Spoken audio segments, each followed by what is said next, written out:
नमस्कार दोस्तों, मेरा नाम राहुल है। हम लोग हिंदी विषय पढ़ रहे हैं। तो मैंने पिछली कक्षा में टॉपिक शुरू किया था कारक, उसी श्रेणी में अब मैं बात करता हूं आगे। अब देखो, कारक में हम लोग दो कारकों को पढ़ चुके थे। एक कारक जो हम लोगों ने पढ़ा था कर्ता कारक, तो और दूसरा कर्म कारक, और उससे संबंधित परिभाषाएं, विभक्ति चिन्ह वगैरह ये सब मैं पिछली कक्षा में डिस्कस कर चुका हूं।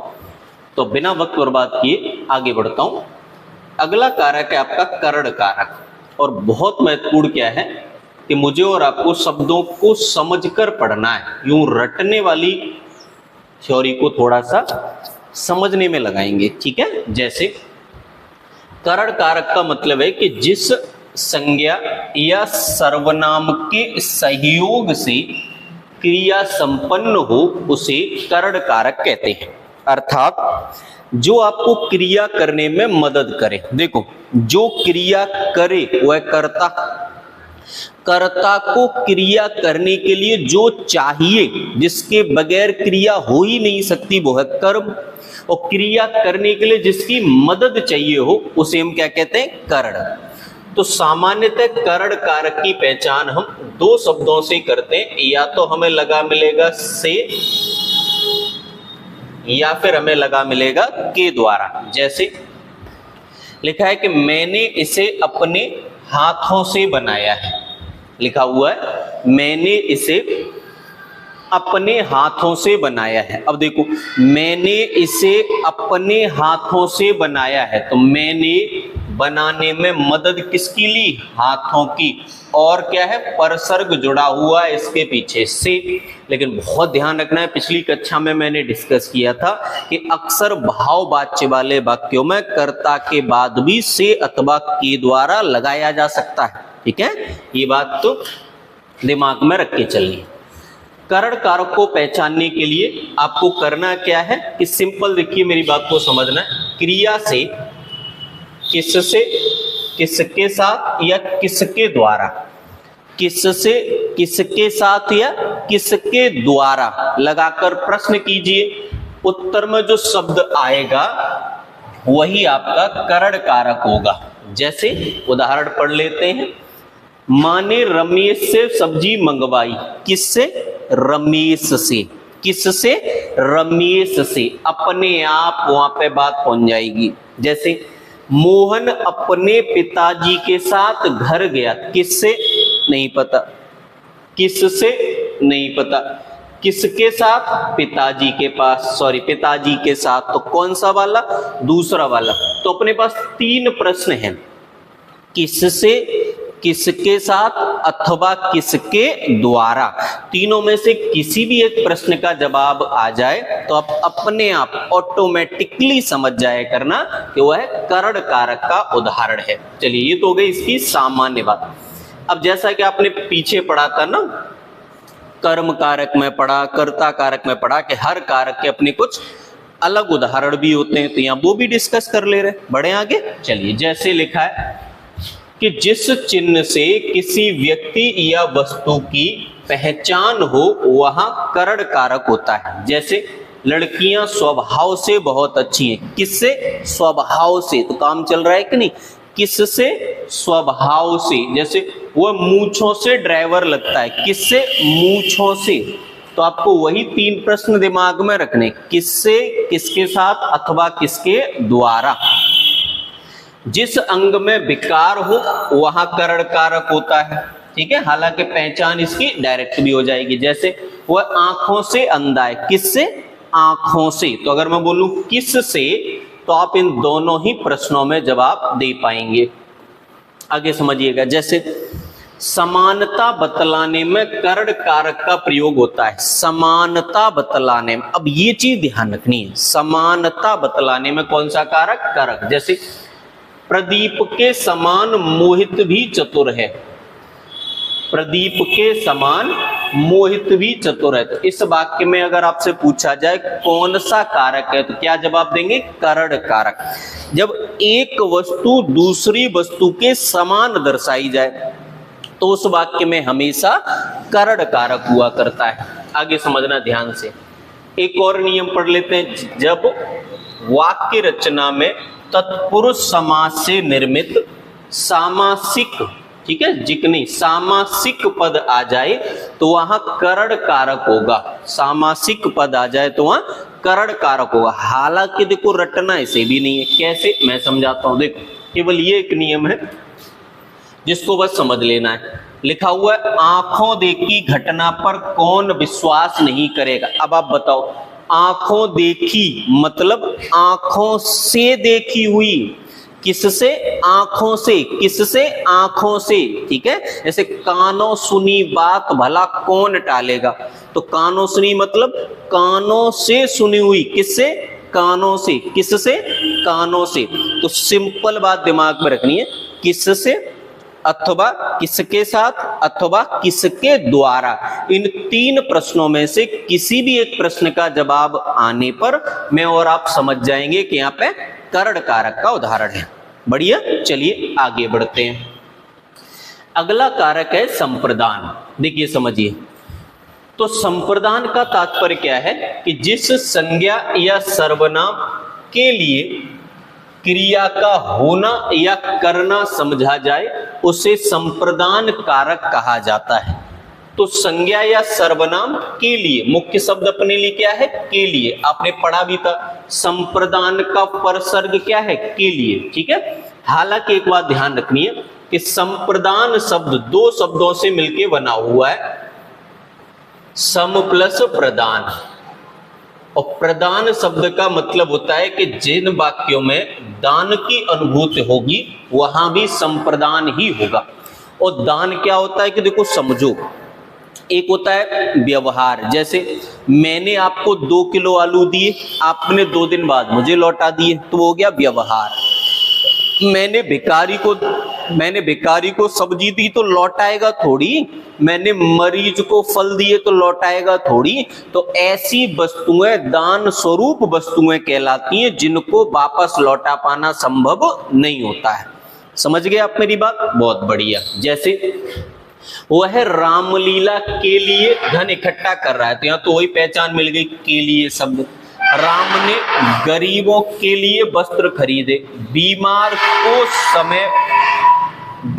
को समय पर खाना दें, तो बीमार को, अब यहां देखो, बीमार को जो खाना दोगे, यहां के लिए शब्द नहीं जुड़ा हुआ है, लेकिन भैया यहां बीमार को जो आप खाना देंगे तो इस सिचुएशन में आपको समझ में आएगा कि यहां पर हम कौन से कारक की पहचान कर रहे हैं? संप्रदान कारक की। जैसे और समझ लेते हैं, समझ रहे, वही बात जो मैंने अभी समझाई कि जिसे कोई वस्तु प्रदान की जाए उसे भी संप्रदान कारक कहते हैं। जैसे प्रधानाचार्य ने छात्रों को पुरस्कार दिया, तो यहां देखो पुरस्कार लौटाने वाली चीज है क्या? नहीं, पुरस्कार प्रदान कर दिया जाए अर्थात तो वह पुरस्कार उस व्यक्ति का हो गया जिसको दिया गया, लौटाने वाली चीज नहीं है। और जहां वस्तु के प्रदान करने की बात आ जाए, प्रदान करने का मतलब लौटाने की संभावना खत्म हो जाए, उसे हम क्या कहते हैं? दान कहते हैं, प्रदान कहते हैं। आगे समझिए, संप्रदान कारक को पहचानने के लिए क्रिया से हमें 2 प्रकार के प्रश्न करने चाहिए, एक किसके लिए और दूसरा किसे दी। एक तो है क्या है? किसके लिए, और दूसरा किसे दी। जैसे वह मेरे लिए मिठाई लाया, किसके लिए? मेरे लिए। माताजी ने मुझे फल दिए, किसे? मुझे। आगे बात समझ में? तो वही बात है कि जहां दान की अनुभूति हो वहां भी संप्रदान कारक होता है, और जहां दान की अनुभूति न हो वहां के लिए से पहचान लीजिए, ठीक है। जैसे अब ये कुछ अलग नियम है, जैसे हम हमेशा हर कारक में पढ़ते आ रहे हैं वैसे यहां भी पढ़ेंगे। जैसे रुचि के अर्थ में संप्रदान कारक होता है इंटरेस्ट। जैसे बालक को लड्डू अच्छे लगते हैं, तो बालक को लड्डू अच्छे लगते हैं, तो यहाँ पे बालक को लड्डू अच्छे लगते हैं, तो क्या हो गया? संप्रदान कारक। मुझे पढ़ाना अच्छा लगता है, आपको पढ़ना अच्छा लगता है, रुचि कैसे पहचानेंगे? अच्छा लगता है, अच्छी लगती है, अच्छे लगते हैं, ठीक है। आगे अगला, अभिवादन या कल्याण कामना के योग में संप्रदान कारक होता है। काफी इंपोर्टेंट बात है, बहुत बार पूछी गई है, याद रखना है। अभिवादन, जैसे छात्रों का कल्याण हो, कल्याण कामना आ गई। गुरुजी को नमस्कार, अभिवादन आ गया। अभिवादन का मतलब होता है किसी को सम्मान स्वरूप प्रणाम करना, ठीक है। तो गुरुजी को नमस्कार तो हो गया अभिवादन, छात्रों का कल्याण हो तो कल्याण कामना। ये दोनों के अर्थ में हमेशा ही क्या लगाना है, संप्रदान कारक लगाना, और ये याद करने वाली बातें हैं। चलिए एक ये भी देखो जरूरी पार्ट है, कहना या निवेदन करना, ठीक है। कहना या निवेदन करना के योग में संप्रदान कारक होता है। जहां लिखा हो कहना, जहां लगा हो निवेदन करना, वहां भी संप्रदान कारक होगा। जैसे मैं तुमसे सही कह रहा था, मैं तुमसे सही कह रहा था, तो क्या मिल गया, कह रहा था, संप्रदान कारक। छात्र अध्यापक से निवेदन कर रहे थे, तो क्या मिल गया, संप्रदान कारक। तो जहां भी कहना या निवेदन करना की भावना छुपी हो, जहां भी अभिवादन या कल्याण कामना की भावना छुपी हो, और जहां भी अच्छे लगते हैं ये शब्द मिल जाए, अच्छे लगते हैं, अच्छा लगता है, अच्छी लगती है, वहां भी हमेशा संप्रदान कारक होगा। नहीं तो दो बातें दिमाग में रखनी है के लिए जो बेसिक पहचान है, और दान की अनुभूति। जिन वाक्यों में दान की अनुभूति मिलेगी उन वाक्यों में हमेशा संप्रदान कारक की पुष्टि कर देनी है। बढ़ूं आगे, चलिए अगला है अपादान कारक। देखो अपादान कारक का मतलब ये पृथकता, जिस पद से अलग होने का भाव प्रकट होता है वह अपादान कारक कहलाता है। जैसे पेड़ से पत्ते गिर रहे हैं, किससे, पेड़ से, तो पेड़ से पत्ते गिर रहे हैं, से शब्द कर्ण में भी आता है, से यहां भी आता है परिसर्ग के रूप में, लेकिन दोनों में अंतर होता है। यहां अलगाव दर्शाया जाएगा, एक चीज दूसरे से अलग हो जाएगी, तो सेम वही किससे, ठीक है। अपादान कारक की पहचान करने के लिए क्या करना है, किससे। जैसे पेड़ से पत्ते गिर रहे हैं, किससे, पेड़ से, गिर रहे हैं, अलग हो रहा है, अलग हो रहा है, तो अपादान कारक हो गया। कुछ और स्थितियां भी हैं जिनको हमें ध्यान से समझना है। जैसे डरने के भाव में भी, अब देखो समझो, सेंटेंस है बच्चा कुत्ते से डरता है, हालांकि पहचान से शब्द से हो जाएगी, लेकिन समझिए अलगाव। अगर बच्चा कुत्ते से डरता है तो उसके नजदीक रहेगा या उससे दूर, उससे अलगाव में रहेगा, अलग रहेगा, उससे अलग रहेगा, मतलब अपादान। मोहन सोहन से ईर्ष्या करता है, ईर्ष्या के भाव में भी अपादान होता है। क्यों, जो व्यक्ति जिस व्यक्ति से ईर्ष्या करता है वो उससे दूर रहता है, अलग रहता है, तो अपादान। गंगा हिमालय से निकलती है, तो देख निकलती है, अलग हुई कि नहीं हुई, तो जब एक वस्तु दूसरे से अलग होगी तो अपादान। तुलना के भाव में राजेंद्र महेंद्र से बुद्धिमान है, तो राजेंद्र महेंद्र से अलग हो गया, बुद्धिमान है, भिन्नात्मक रूप से अलग हो गया, उसके गुण के आधार पर अलग हो गया, ठीक है, अलग का भाव। लजाने या शर्माने के भाव में लड़की ससुर से शर्माती है, लड़की ससुर से शर्माती है, तो अलगाव होगा, बिल्कुल सही बात, अलगाव हुआ तो बिल्कुल यहाँ पे अपादान।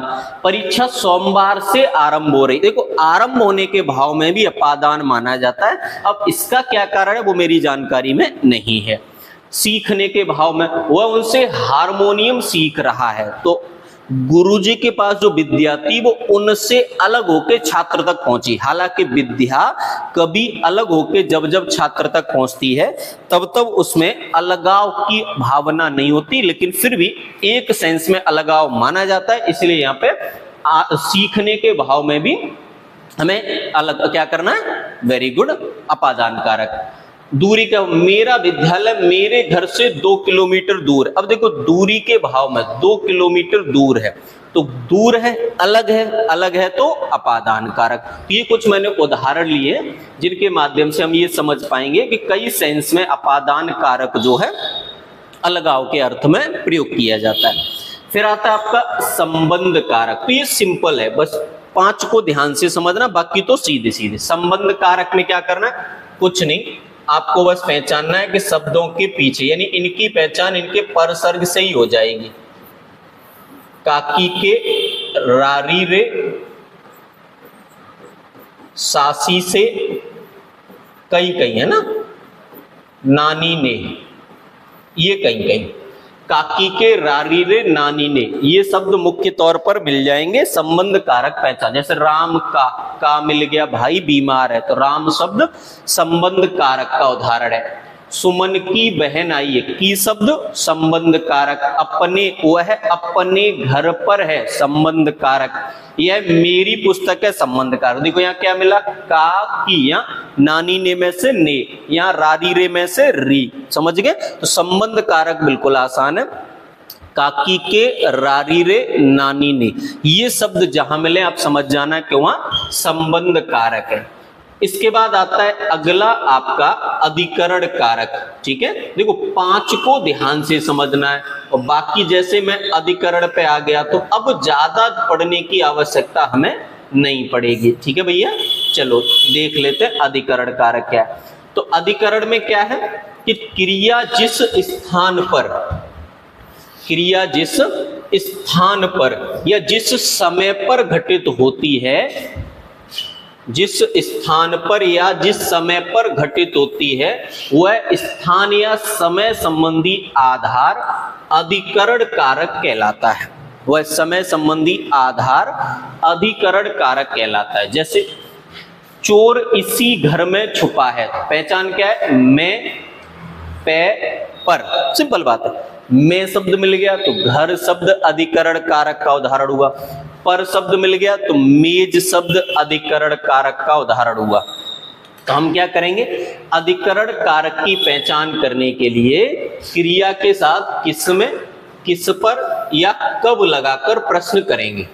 किस में, किस पर या कब। वैसे जरूरत नहीं है, क्योंकि मैं पे पर याद रख लो, सिंपल। जैसे उसने परीक्षा में प्रथम स्थान प्राप्त किया, तो परीक्षा शब्द। उसने वार्षिकोत्सव पर पुरस्कार दिया जाएगा, तो वार्षिकोत्सव शब्द। में, पे, पर, ये विभक्ति चिन्ह, ये परसर्ग काम आ जाएंगे अधिकरण कारक की पहचान के लिए। मैंने बोला ना, संबंध कारक के बाद बाकी तीनों कारकों में ज्यादा पढ़ने की आवश्यकता नहीं पड़ेगी, उससे पहले पड़ेगी अपादान कारक तक आपको विस्तार से समझना है। 2-3 बार आपको क्लास देखनी होगी। ठीक है, चलिए समझिए आगे।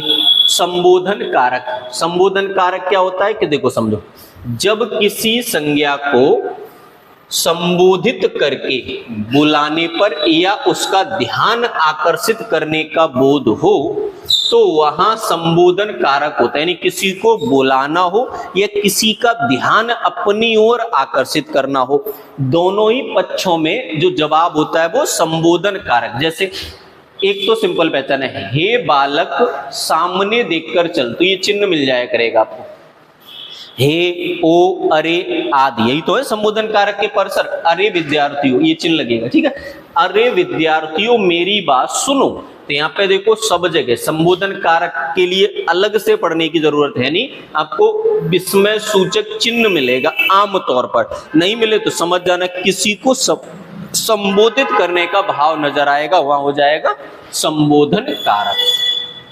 कुछ अलग बातें वो समझ लीजिए। जैसे कर्ता कारक में ने के अलावा से, के द्वारा तथा को विभक्ति का प्रयोग भी होता है। से कब होता है, जैसे राम से दौड़ा नहीं जाता, भाववाच्य में। तो राम क्या है, कर्ता कारक। मोहन के द्वारा पत्र लिखा गया, लिखना क्रिया मोहन ने संपन्न करी, तो मोहन क्या हो गया, कर्ता कारक। रमेश को मेले में जाना है, जाना क्रिया रमेश द्वारा संपन्न हुई, तो रमेश यहाँ क्या हुआ, कर्ता कारक। तो क्या समझना, कर्ता वह होता है जो क्रिया को करता है। सिंपल बात। कर्म और संप्रदान में देखो क्या है कि कर्म और संप्रदान दोनों में ही अक्सर को विभक्ति का प्रयोग किया जाता है। जैसे कर्म कारक का को उस शब्द के साथ प्रयोग किया जाता है जिस पर क्रिया के व्यापार का फल पड़ता है, जबकि संप्रदान कारक का को उस संज्ञा के साथ प्रयोग किया जाता है जिसे कुछ दिया या जिससे कुछ लिया जाए। ठीक है, दिया अथवा लिया जाए। जैसे पुलिस ने चोर को पकड़ा, किसे, चोर को, तो कर्म कारक हुआ। मैंने अपने मित्रों को उपहार दी, अब देखो उपहार दिए तो देने का भाव आ गया। मैंने क्या समझाया था, संप्रदान यानी दान की भावना, और जहां दान की भावना आ जाए वहां संप्रदान। एक और समझो, जैसे अध्यापक ने विद्यार्थियों के लिए पुस्तक मंगवाई। हालांकि पहचान आप के लिए से ही कर लोगे, लेकिन समझ लीजिए यहाँ बात क्या है, दान वाली है, प्रदान करने वाली है। और जब जब बात प्रदान करने वाली होगी तब तब संप्रदान कारक का उदाहरण होगा। समझा पाया ये बात? चलिए और समझ लेते हैं करण और अपादान में। देखो करण और अपादान दोनों की विभक्ति चिन्ह क्या होती है? से। लेकिन करण क्या है कि जिसकी सहायता से क्रिया करते हो। अपादान क्या है? अलगाव दर्शाता है। जैसे वह कार से मथुरा गया, तो यहाँ कार से मथुरा गया, कार और मथुरा अलग नहीं हुआ है, तो क्या हो गया? करण कारक। और जैसे वह गांव से आया है, तो गांव से आया मतलब अलग हो गया, अलग हो गया तो अपादान कारक। ठीक है, तो जब क्रिया के साधन के रूप में प्रयुक्त हो तो करण कारक, और अलग होने के अर्थ में प्रयुक्त हो तो अपादान कारक। और बात समझ लीजिए, जैसे कर्म कारक की विभक्ति से का प्रयोग किसी कारण तथा रीति का बोध कराने के लिए भी किया जाता है। जैसे रोगी डेंगू से मर गया, तो यहाँ पे क्या हुआ? कर्म कारक। छात्रों ने अध्यापक की बात ध्यान से सुनी, तो यहाँ क्या हो गया? कर्म कारक। तो ध्यान रखना, जब किसी वाक्य में कोई कारण स्पष्ट कर दिया जाए किसी क्रिया के होने या न होने का, तो भी वहां पे हमेशा कर्म कारक का उदाहरण मानना है। ठीक है, देखिए समझिए आराम से। मैं क्या करता हूं, थोड़ा जल्दी पढ़ाने का प्रयास करता हूं। उसका मुख्य कारण है कि मैं नहीं चाहता कि छोटी छोटी कक्षाओं को 2-2 घंटे की क्लास बना दूं। आप सबसे मेरा विनम्र निवेदन है कि इन कक्षाओं को ध्यान पूर्वक देखिए। हाँ, हो सकता है आपको कोई क्लास 2 या 3 बार देखनी पड़ जाए, लेकिन उससे यह जरूर हो सकता है कि जब 2 या 3 बार देखेंगे तो जो बात एक बार में स्पष्ट नहीं हो रही होगी वो 2 या 3 बार में 100% स्पष्ट हो जाएगी। मान लीजिए किसी कारणवश फिर भी आपके मन में कोई संदेह रहता है किसी परिभाषा या एग्जाम्पल को लेके, तो आप बिना हिचक बेहिचक कमेंट सेक्शन में कमेंट कर सकते हैं। मैं उपयुक्त समय में आपको जवाब जरूर देने का प्रयास करूंगा, उसी दिन जवाब देने का प्रयास करूंगा जिस दिन आप कमेंट करेंगे। उम्मीद है कारक चैप्टर का पारिभाषिक रूप में आपको समझाने में सफल हुआ हूंगा। आप सभी से पुनः निवेदन है कि इस वीडियो को कई बार देखें ताकि ये चैप्टर आपकी समस्या न रहे आज के बाद। ठीक है, चलिए आज यहीं तक पढ़ते हैं, मिलेंगे इससे अगली कक्षा में एक नई विषय के साथ। तब तक के लिए आप खुश रहिए, ख्याल रखिए और मन लगाकर पढ़िए ताकि आपको परीक्षा में अच्छे अंक प्राप्त हो सके। धन्यवाद, मिलते हैं हम इससे अगली क्लास में।